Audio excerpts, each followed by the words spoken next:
Virgo, Sun, Moon, Rising, Venus, or Cross Watchers, welcome or welcome back po dito sa aking channel. This is your reading for the first week of March, but this is also a timeless reading, kaya kahit kailan mo naman ito mapanood, as long as nakarating sa it, maybe para sa yung mga messages na nandito. And if you are new, please don't forget to subscribe, like, follow Virgo. Malaking tulong po yan, lalo na po dun sa mga matagal na ritong sumusubaybay, hindi nag-i-skip ng mga ads, yung mga laging nag-share ng ating mga readings. Pati na rin yung mga nag-a-avail ng membership and subscription, pati private readings ko. Regarding private readings, tignan nyo na rin yung mga nakasulat po sa description below or sa screen. Tignan natin. No? So, ano yung mga ganap? Mga dapat mong malaman mga mensahe, Virgo, ano man ang gender mo. Itong reading na to ay para sa inyong lahat.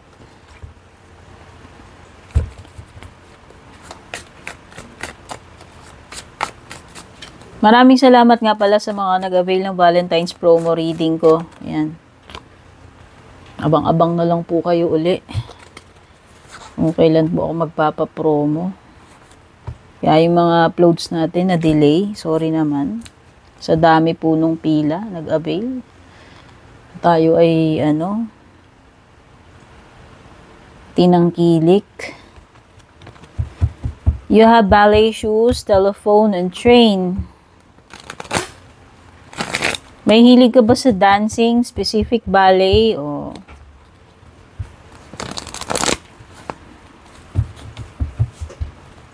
Ballet shoes, represents talent or skill. Poise and grace. So, napaka-graceful kasi, di ba? Kung papansinin niyo yung movement ba ng mga nagba-ballet dancing. I think meron ding communication because you have the telephone and then pwedeng may travel with the train card. Or something na kailangan mong pagdaanan, no? By the way, mga signs na pick up ng cards dito, just in case tutugma ito or relevant dito sa situation nyo, there is Sagittarius energy, Cancer, Gemini, Leo, Libra, Scorpio, or Virgo energy. Virgo, it could be another Virgo or pwedeng ikaw lang ito, Virgo.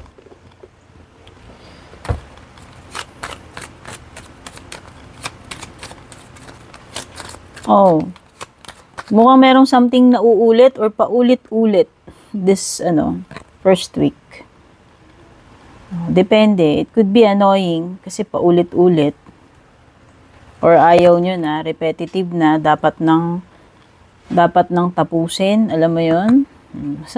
Meron something redundant with the ballet shoes. Pwede rin merong, performance, ikaw gagawin.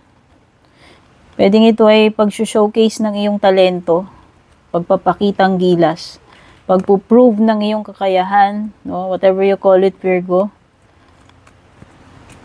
Pwede rin itong balancing act.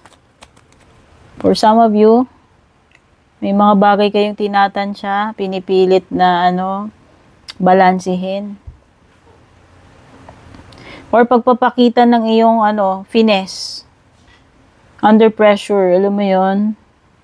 Under pressure, ikaw pa rin ay kalmado, graceful. Delikadesa, pagiging refined.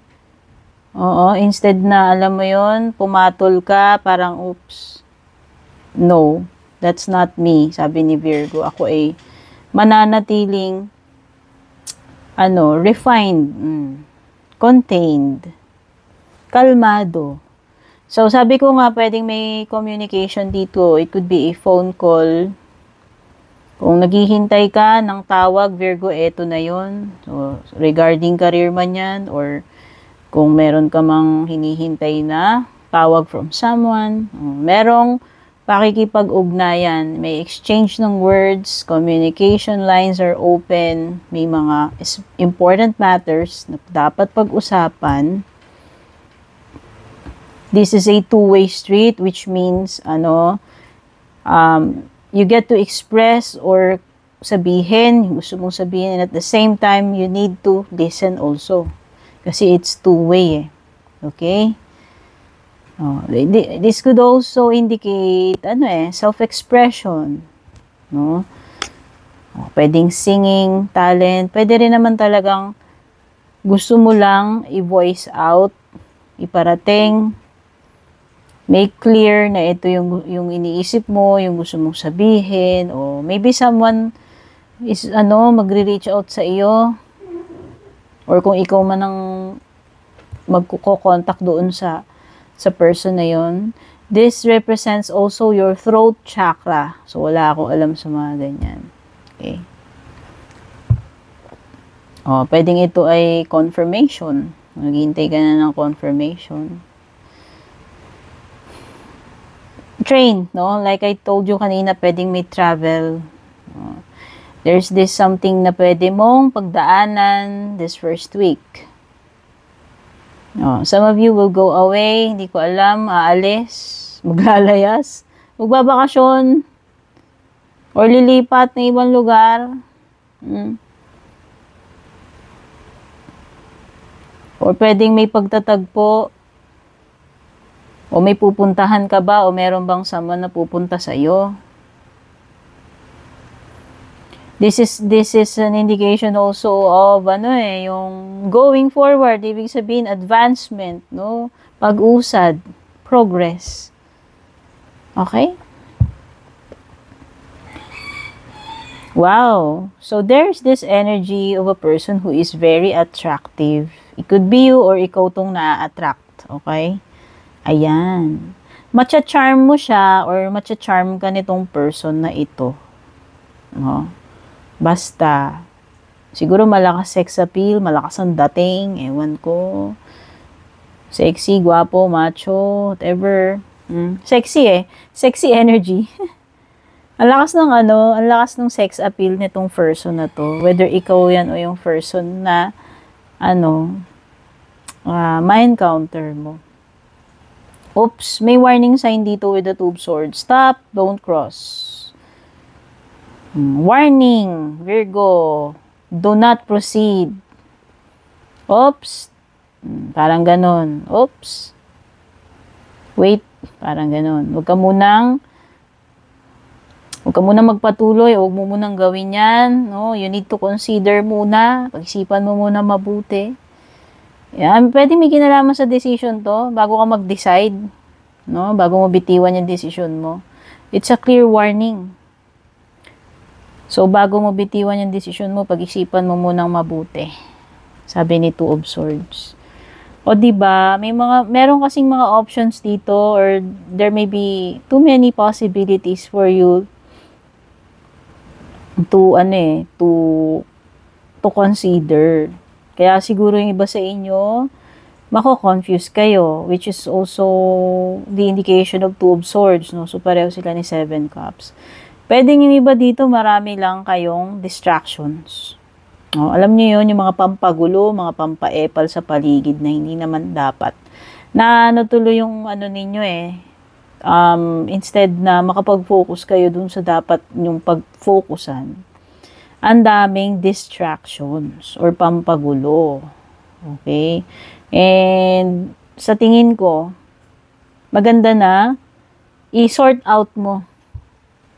Sort out mo. Siguro, huwag may bigay yung energies mo dun sa mga hindi mo naman dapat, pag-aksayahan ng iyong attention. Pero pwede rin itong mga, opportunities or possibilities kasi ang dami. So, pwedeng hindi lang naman isa yung, yung mga opportunity mo dito, Virgo. So, ang good side of the Seven of Cups is you get to choose. No?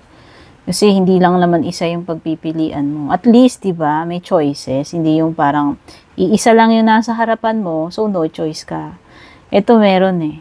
So may mga pagpipilian ka dito eh. Ano man tong pinag-uusapan natin dito. Okay? You also have vernal equinox, from dark to light. Wow! Etong card na to will shed light to whatever situation yung naguguluhan ka or hindi mo nalalaman. No, it is a revelation.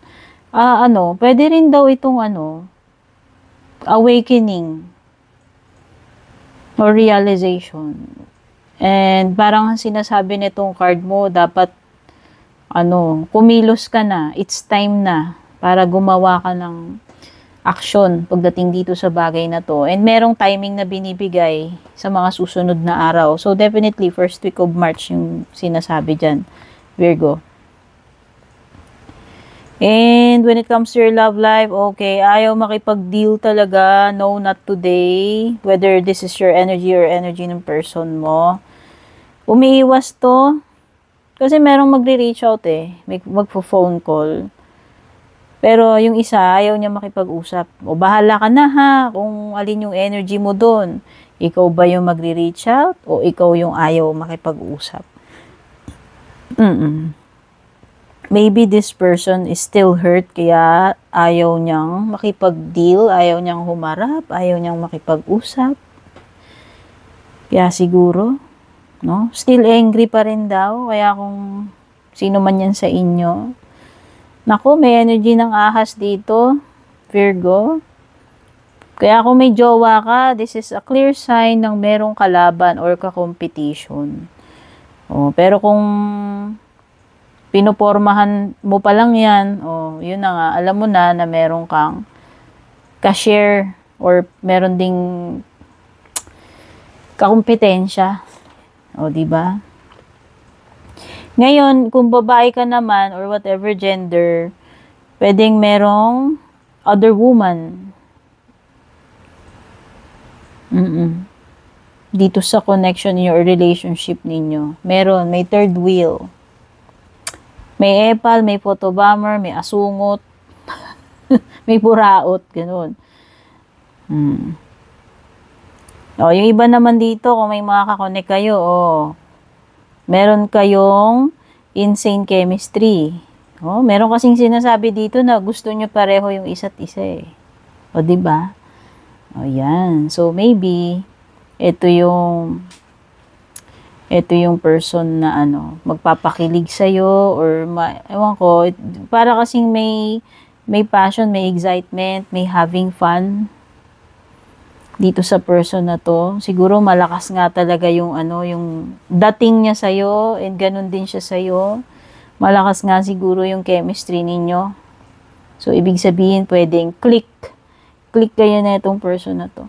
May sunglasses dito. Merong nag-i-stalk sa'yo, Virgo.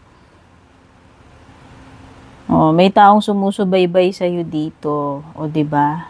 Baka may tagahanga ka or hindi ko alam kung ex mo yan na sinusubaybayan ka pa rin. Who knows? Depende sa situation nyo yan. So, kuha pa tayo ng 2 cards para ma-close na natin itong reading mo. Ano man yung additional na mga mensahe for you, Virgo. You have not the right time. Diba? Sinasabi ng Two of Swords kanina. Stop. Wait, Virgo. Ito na yon. Halt. Hold your horses, Virgo. Kasi hindi ito yung tamang time. Huwag ka rin sigurong ma-discourage. Hindi naman sinabi na wala na talagang pag-asa. Siguro hindi lang talaga ito yung perfect timing. Okay? No need to worry, diba? You don't need to stress yourself. Kung darating, kung mangyayari, if it's for you, talagang para sa'yo yun. No? Ignorin mo man, itapon mo man, kung talagang para sa'yo, babalik. Kahit hindi ka mag-effort, kung talagang para sa'yo. Mangyayari, darating at darating. Okay, Virgo, I hope yung magagandang energies dito magkatotoo para sa'yo. Sana makatulong sa'yo itong reading. Gawin mo lang, guide. Take care, babush. And kung balak nyo pong mag-book or mag-inquire ng personal readings ko, basahin nyo lamang po itong nakasulat sa screen or yung nakalagay sa description.